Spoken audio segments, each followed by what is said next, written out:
అందరికీ నమస్కారం. ఈ మధ్య బాగా వైరల్ అయ్యే video boiled egg pouch. Next bread pudding viral అవుతుంది.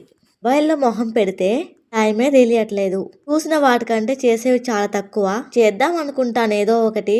చేయడానికి ఇంట్లో అవి ఉండాలి కదా. వైరల్ అయ్యే వాళ్ళు అవుతూనే ఉంటారు, చేసేవారు చేస్తూనే ఉంటారు. లేనిపోని గొప్పలకు పోయి అప్పులు చేసుకోవద్దు. నేను ఆ బ్రెడ్ తినను. చిన్న తాలింపు కడాయి కావాలి. ఇంట్లోనేమో కడాయిలు ఉన్నాయి కానీ సేమ్ సైజ్ ఒకటి ఉంది, దానికంటే కొద్దిగా పెద్దది ఒకటి ఉంది. నాకు ఉన్న వాటిలో నాకు నా ఫ్యామిలీకి ఉపయోగపడే విధంగా తెల్లవారుజామున లేచి ఈ కోడిగుడ్డు టమాటా కూర చేసిన, అది కూడా కుక్కర్లో. ఇది చెయ్యక తప్పదు, కానీ వైరల్ అయ్యే వీడియోస్ కూడా చేద్దామనిపిస్తుంది. కొంచెం టైం తీసుకొని చేస్తానబ్బా. ఇంట్లో పనులన్నీ అయిపోయాక మీరేం చేస్తారు? నేనైతే ఒక ముద్ద తిని బాబుకు తినిపించి ఏ వీడియో చేయాలి, టైటిల్ ఎలా పెట్టాలి, ఎడిటింగ్ ఎలా చేయాలి, ఈ ఒక్కటే ఆలోచన. ప్లీజ్ కుడి చేతితో లైక్ చేయండి.